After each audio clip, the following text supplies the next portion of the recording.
You have entered the Chronic's rabbit hole. And Lynn, thank you so much for your buy me an energy drink request. You are bringing back down a band that has not come down the rabbit hole for a long time by the name of Blackbriar. And the song today is My Soul's Demise.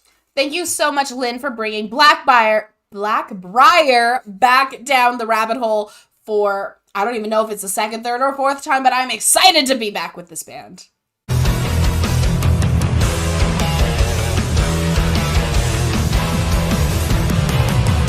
Lynn, it has been a hot minute since Blackbriar has come down the rabbit hole, and I'm so excited that you brought them back for us.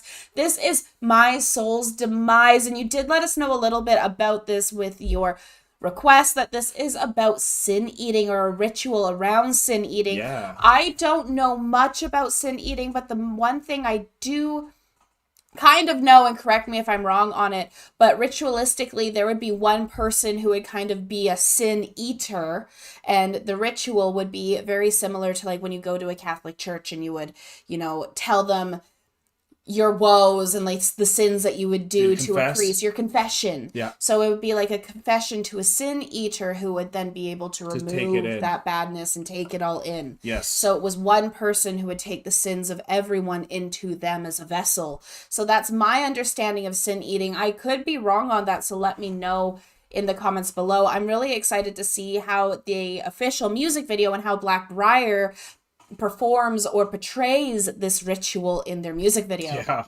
So if you guys are as excited to be here as we are, then remember to like, comment, and subscribe for more Enter the Chronicness. That sounds very interesting, especially seeing where we're in this church. Amazing setting. I'm very excited to have Blackbriar come back down the rabbit hole because we loved them the last time we heard them. And Lynn, hope you and your baby are both happy and healthy. And congratulations again for becoming a mother. And here we go.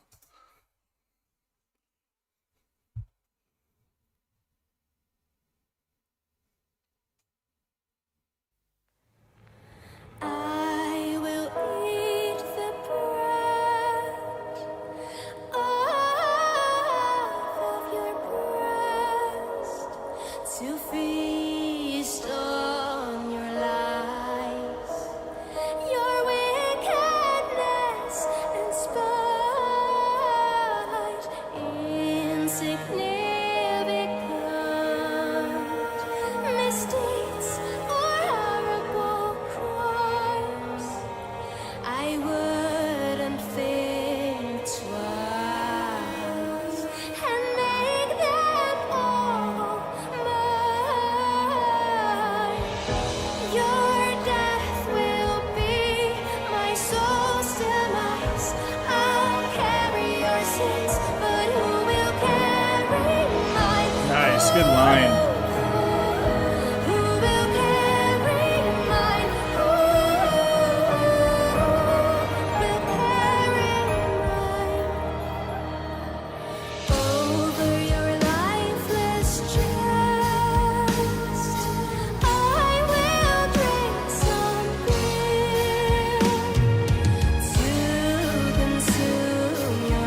Okay, this is incredible. Oh my gosh. They're portraying what it would mean to be the person who has to eat everyone's sin and filth of their life, and that they can't cast it out or disregard it anywhere. So we even just watched a movie called Nope, where that alien needed to discard itself, and that's kind of what this person is saying in the sin eating. And it's like there's nowhere to really cast it once you're that person who's trying to be in replace of God, essentially, because that's what Jesus is supposed to do, is be that person to take on the sins of the world. And that's why it is so weird when you go to a person in a Catholic to confess to them and then they take it, or in sin eating. It's a lot for a human to take that on. It is. If you actually like try to take it on correctly. And I love how they're even showing just in the instant, as soon as she's done eating the bread, which is the body, and drinking the wine, which is the blood. So then going into that and finishing that ritual, how it's like contorting and changing her, and everyone tries to get away because no one wants to be around the sin eater. No one does, right? No. It's very powerful. Plus, she is sounding stunning. Love her voice. Oh my gosh. What a beautiful singer. Sorry, I don't remember the name. Let us know the name again, please.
Oh, there it is.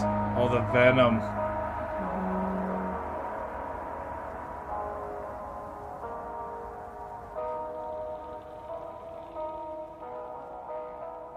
The antimatter.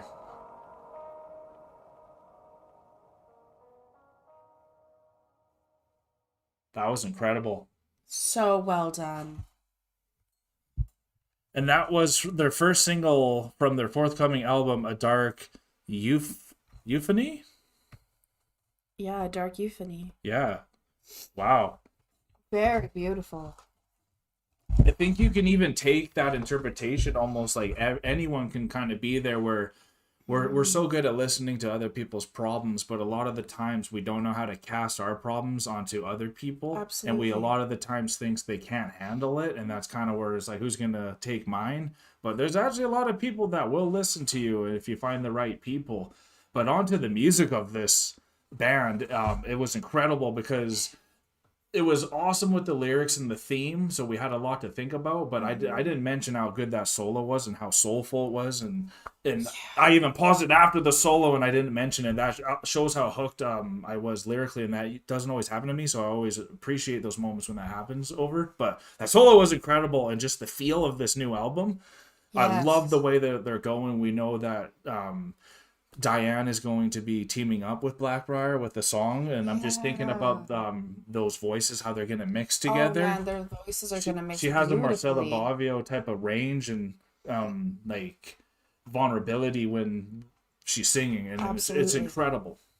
Absolutely. And I loved this song, and I loved the piano all the way through. That really stuck out for me because it really brought us into that church-like setting, into the funeral, and into what was going to be happening with this ritual. And I love how simple the ritual was. It was just eating the bread and drinking the wine. Yep. And it's, when you are talking about like different rituals that are done, be it no matter what the religion or the spiritual connection that is to it, it's usually, from what I have seen in music videos, are usually a lot more intricate. So the simplicity of this, and yet how impactful it was visually with the video, but also with the lyrics of the song, and then how Such good lyrics. like phenomenal solo that they had there with the guitar. Yeah. But like that piano throughout the entire thing really got me hooked, and like Well said. Yeah. even thinking of this song, that's what the stuck full out. background for it. The full background, that's the ambiance that stuck out the most for me. And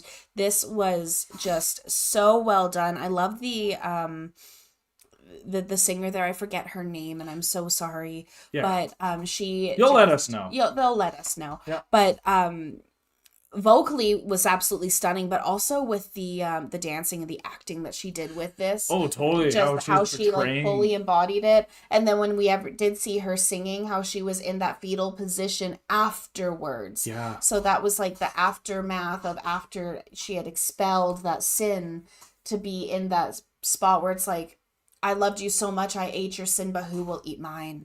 Yeah, Who it will can take crush. this It can on? crush people, and that's why I find it just so interesting for me. Where this is a ritual, and we thank you, Lynn, for giving us that background, because it lets us have this kind of bigger thought process while going into it, and just to think how similar. Like, it's a ritual where you eat bread and you drink something. I don't know what they drank, but that's literally what you do in a church for Christians too. So, Yeah. but I don't know if this is like a Christian ritual of sin eating. I don't know what is that a pagan thing, or I'm pretty sure it's pagan. Actually, like, it is it pagan. just shows how close the actual ritual is. The only difference, what I'm seeing here, is with the Christians or maybe some of the monotheists, is we put that sin onto something else, where Yeah.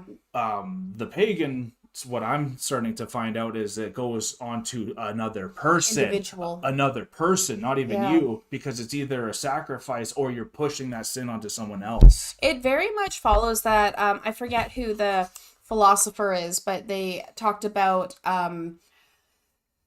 would you kill, if you're driving a train and you have to run over one track, would you go over one person who you know or four people who you don't know? And like, what's the Absolutely. moral correctness? Yeah. And that's very similar to the sin eating, from what I've understood of it, and with my basic knowledge of it, Right. is that to save everyone, they would have an individual sin eater that would eat everyone's sin. Yeah. Because then you would save the souls of the many for the sacrifice of the soul of the one.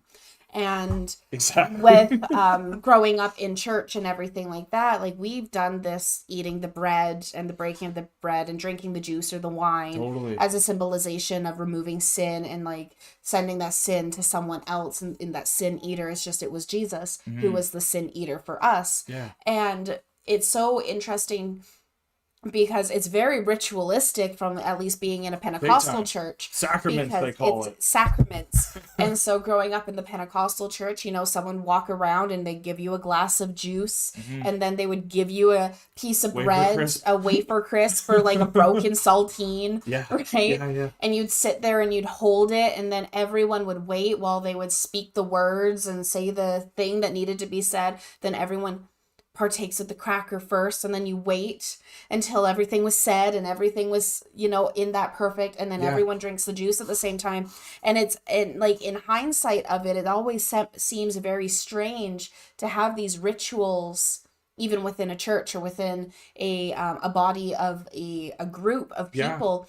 But these rituals are things that actually do have meaning for us, because there is physical meaning. Even with what I was telling Avery, if you're feeling guilty about something, but it's your own thing and you're having a hard time moving on from it, doing that ritual or that physical sacrament of writing it on a piece of paper and then burning it and holding on to it as long as you can before you let it go. And like, these are physical things that people have done Act throughout it out history. to help you more To perform act it right? out to remove the sin, to perform it. That's why people started dancing, right? Like, they got to Absolutely. embody the emotions and the feelings, and that's why reaction channels, for me, I was so into it before I became my own, because that what it does, like, this conversation is why it's incredible, because Lynn, you're giving us context. We get to hear a song that we also love, but then now we get to investigate and get to learn more about just life, and that's why we love it. And we hope you all had a good time with us and learned something new today as well, and enjoyed Blackbriar. And it said it was for the upcoming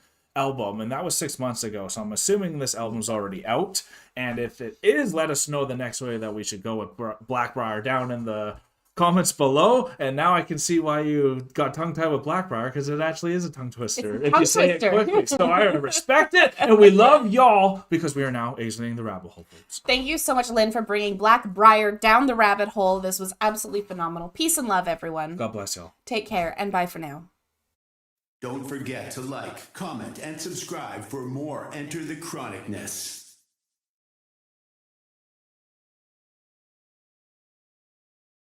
Special thanks to all of our YouTube, Patreon, and Buy Me a Coffee members. Thank you for all of your support. Thank you all so much for making it all the way to the end of the video. If you had a good time and you are new to the channel and you don't want to miss the next one, here is a very easy way that you can make it to our next one by hitting the subscribe button. If you liked what you heard on this video and you want to support this artist, then an easy way to do that is going right here. And I think we have a really good video for you right here that we think you will enjoy. Thank you all so much. See you next time.